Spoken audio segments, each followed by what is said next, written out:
क्या है, दो बहुपद। इसकी प्रश्न बैंक से हम सत्य और असत्य को ढूंढते हैं। प्रत्येक रेखिक बहुपद का एक अद्वितीय शून्यक होता है।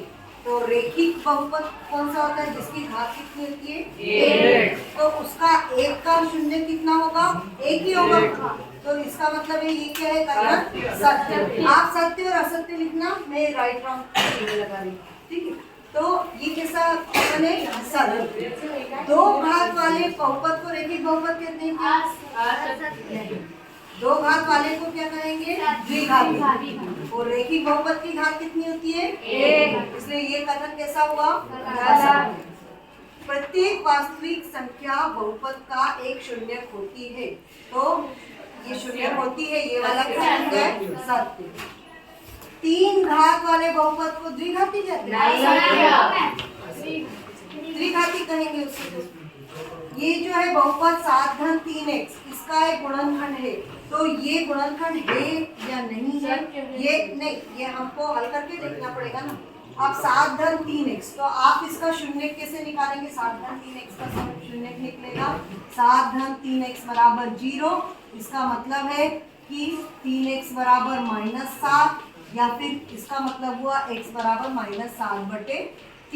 अब अगर ये इसका गुणनखंड है तो इसमें हम जब x का मान -7/3 रखेंगे तो इसका उत्तर 0 आना चाहिए, तो शून्य होगा। अब हम रख के देखें, x की जगह पे हमको रखना है कितना, -7/3। इसका वर्ग धन 7 गुणे -7/3। 7 का वर्ग कितना हुआ, 49, और 3 का वर्ग 9, और -49/3, ठीक है। तो क्या ये शून्य है, नो है क्या, क्योंकि अगर ये 9 होता तो आ जाता है शून्य, ये नहीं है, इसलिए ये क्या आ जाएगा, असत्य। प्रत्येक बहुपद एक द्विपद होता है। ये कोई जरूरी नहीं है कि बहुपद में 2 ही पद हो, 3 पद भी हो सकते हैं, 4 पद भी हो सकते हैं।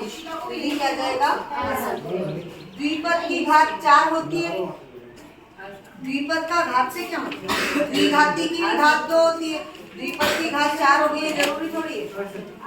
रेखिक बहुपद की घात 1 होती है, ये तो हमेशा सत्य रहेगा। एक बहुपद का शून्य सदैव शून्य होता है, ये भी सही है। x की घात 0 एक पदी बहुपद है, तो इसमें केवल एक ही पद है, घात 100 है लेकिन पद कितना है, केवल तो एक पदी बहुपद है, तो ये भी सत्य।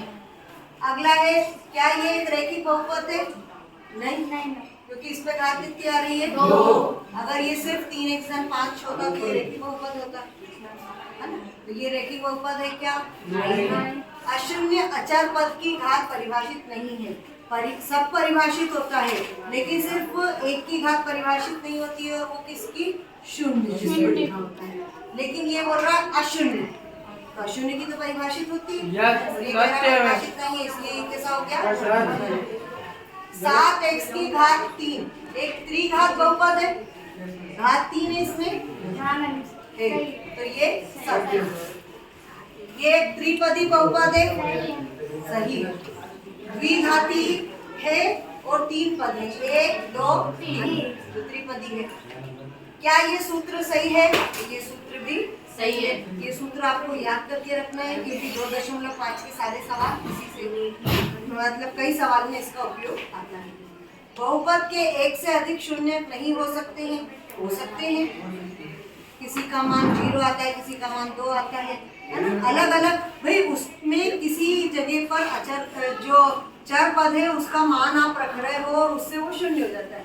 तो अपन ने देखा कभी 0 रखने से भी शून्य होता है, कभी 2 रखने से भी हो रहा है, तो एक से ज्यादा शून्य हो सकते हैं, इसलिए ये कथन कैसा हुआ, असत्य।